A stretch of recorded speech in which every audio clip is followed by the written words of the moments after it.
तो जय हिंद साथियों, आज हम लोग बात करेंगे यूपी बोर्ड अनसॉल्व्ड सॉल्यूशन की। सन 2023 सेट नंबर 1, सेट का नाम है बीजेड। उसके सारे के सारे बहुविकल्पी क्वेश्चंस को आज हम लोग सॉल्व करते हुए देखेंगे। तो सबसे पहले यहाँ पे क्वेश्चन नंबर 1 पे लिखा है प्रत्येक खंड में 4 विकल्प दिए गए हैं, सही विकल्प चुनकर उसे अपनी उत्तर पुस्तिका में लिखना है। तो हमने कल तक के वीडियो में ये चर्चा की थी कि जो पहला खंड होगा उस पे कुल 6 क्वेश्चन होंगे, यानी का से चा नंबर तक, और सारे के सारे बहुविकल्पी क्वेश्चन होंगे। उस पे थ्योरी भी हो सकती है, न्यूमेरिकल भी हो सकते हैं और रिएक्शंस भी हो सकती है। चलिए देखते हैं। तो सबसे पहले यहाँ पे जो फर्स्ट का रहेगा वो हम लोगों को नहीं करना है, यानी उसको नहीं पढ़ना है, आउट ऑफ सिलेबस है। वो फर्स्ट वाले चैप्टर का सॉलिड स्टेट का क्वेश्चन था, इस वजह से हमने उसको पहले ही हटा रखा है। अब बात करेंगे खा नंबर की। खा नंबर में एक न्यूमेरिकल दिया गया है जो कि सॉल्यूशन चैप्टर फर्स्ट चैप्टर का न्यूमेरिकल है, मोललता से रिलेटेड। यहाँ पे लिखा है 3.0 ग्राम एसिटिक अम्ल 80 ग्राम बेंजीन में विलीन है। विलयन की मोललता ज्ञात करनी है। ऑप्शंस आपके सामने हैं, आप चाहे तो इसको सॉल्व कर सकते हैं, अगर नहीं कर पा रहे हैं तो यहाँ पे देख सकते हैं। सवाल को अच्छे से एक बार पढ़ना रहेगा। 3.0 ग्राम एसिटिक अम्ल को 80 ग्राम बेंजीन में घोला गया, विलयन की मोललता ज्ञात करनी। तो यहाँ पे एक बात हमेशा याद रखेंगे आप लोग कि जो कम होगा मोललता के सवालों में, जो मान कम होगा वो हमेशा विलेय का भार, और जो ज्यादा होगा वो हमेशा विलायक का भार होता है। तो 3.0 ग्राम एसिटिक अम्ल को 80 ग्राम बेंजीन में घोल दिया गया, तो कम कौन सा है 3, ज्यादा कौन सा है 80। तो विलेय के भार को लिखेंगे WB 3.0 ग्राम और विलायक का भार WA बराबर 80 ग्राम। इसके बाद हम लोग निकालेंगे विलेय का अणु भार, यानी MB बराबर, यहाँ पे फॉर्मूला लिखा हुआ है CH3COOH, इसको कहा जाता है एसिटिक अम्ल। अब इसका हम अणु भार निकालेंगे तो C का परमाणु द्रव्यमान 12 प्लस H का 1, 3 H है तो 3 का मल्टीप्लाई कराएंगे, प्लस C का 12, O का 16, फिर O का 16 और प्लस 1। इसको आप पूरे को सॉल्व करेंगे तो MB बराबर आ जाएगा 60। MB का मान 60 निकल आएगा। इसके बाद आप फॉर्मूला लगाएंगे। फॉर्मेट क्या होता है, स्मॉल m बराबर WB, फिर यहां पे आ जाएगा नीचे इसके MB और WA। यहां पर अगर WA का मान किलोग्राम में होगा तो आपको सेम ऐसे लिख देना है, अगर ग्राम में है तो उसको किलोग्राम में कन्वर्ट करना होता है। तो किलोग्राम में कन्वर्ट करने के लिए 1000 से भाग कराएंगे, सो ऊपर चला जाएगा, तो डायरेक्ट ऊपर लिख देते हैं 1000। अब इसके बाद स्मॉल m बराबर WB का मान 3.0, ये आ जाएगा 1000, और उसके बाद MB हमने निकाला 60 और WA का मान है 80। यहां से पॉइंट हटा देंगे, एक 0 आएगा, एक 0 से एक 0 मर जाएगा, फिर एक 0 से एक 0 और मर जाएगा, यानी पूरे के पूरे 3 0 से 3 0 कट जाएंगे। तो ये m बराबर ये आ जाएगा 30 और नीचे आ जाएगा यहाँ पे 6 और गुणे 8, 3 से इसको काट देंगे, 3 एकम 3 और 3 दूनी 6, तो ये m बराबर 10 और यहाँ पे आ जाएगा 2 अट्ठे 16, इसको भी काट देंगे तो आ जाएगा 5/8। 8 से 5 में भाग कराना है, नहीं जाएगा, पॉइंट लगाएंगे 0।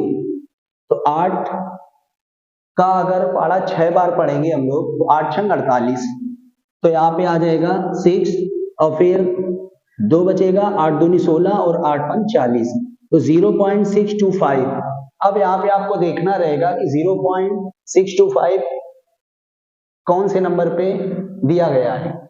इस पे 0.0625, 0.00625, 0.625, इसका मतलब ऑप्शन नंबर 3, ये बिल्कुल करेक्ट आंसर है। इस तरीके से आपको सॉल्व करना रहेगा। फिर इसके बाद हम लोग चलेंगे आगे। गा नंबर, एक प्रथम कोटि की रिएक्शन के लिए वेग स्थिरांक, बहुत ही आसान सवाल है। एक प्रथम कोटि की अभिक्रिया के लिए वेग स्थिरांक, यहां पे फॉर्मेट लगाएंगे। ये होता है k बराबर 0.693 बटे टी ऑफ। टी ऑफ का वैल्यू हमको फाइंड करना है। टी ऑफ बराबर 0.693 बटे k। अब यहाँ पे k का वैल्यू हमको पता है। वेग स्थिरांक k बराबर 2.0 इंटू 10⁻³ सेकेंड इनवर्स है। तो यहाँ पे टी हाफ बराबर 0.693 बटे पे k का वैल्यू रखेंगे 2.0 इंटू 10⁻³ यहाँ से दशमलव हटाएंगे, नीचे आ जाएगा 1000। अब टी हाफ बराबर 693 बटे, यहाँ से अगर पॉइंट हटाएंगे तो ऊपर एक 0 आएगा, तो ये 10 लिख देंगे। अब ये आ जाएगा 20 और इंटू 10⁻³ और ये आ जाएगा 10⁻³। अब ये 10 0 से 0 काट देंगे। टी हाफ बराबर 693 और इसको ऊपर भेजेंगे तो 10⁻³ और ये 2 इंटू 10⁻³, इससे इसको काट देंगे। अब 2 से इसे भाग कराएंगे तो यहाँ पे ये आ जाएगा 2 तिरका 6, 2 चौको 8, 2 पंचे या 2 चौको 8 और 13 आएगा, तो यहाँ पे 6 बार जाएगा। 2 छक्का 12 और फिर पॉइंट लगाएंगे, 2 पंचे 10, तो ये आ जाएगा 346.5। अब यहाँ पे सारे ऑप्शन जो दिए गए हैं पावर में आ रहे हैं, तो पावर में चेंज करने के लिए दशमलव को इधर लाएंगे तो ये आ जाएगा 3.46 गुणे 10⁻²।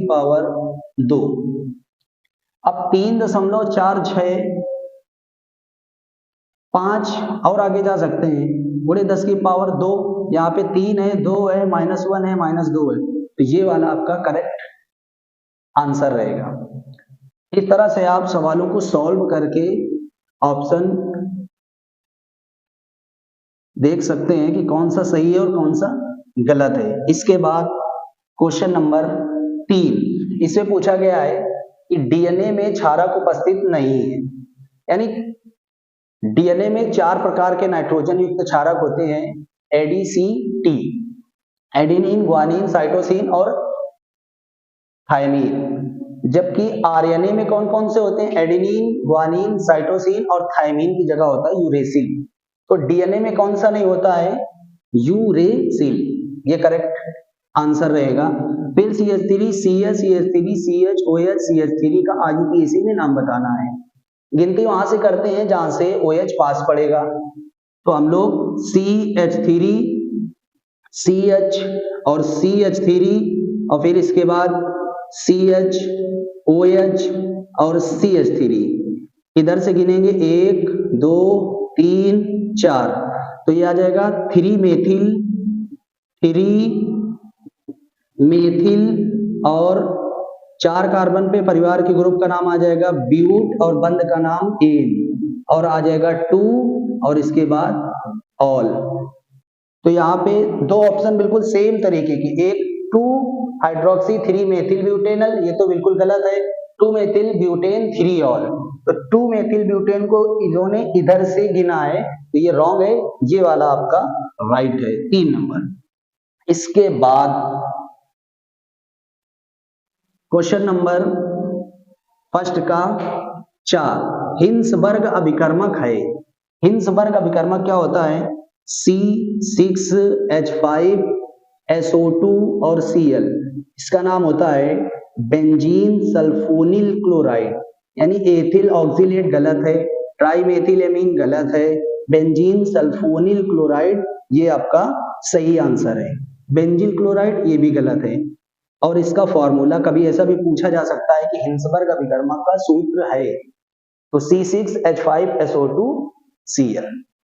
इस तरीके से हम लोगों ने खंड नंबर 1 को पूरी तरीके से कंप्लीट कर लिया है। अगले वीडियो में पढ़ेंगे खंड नंबर 2 के सारे क्वेश्चनों का सॉल्यूशन।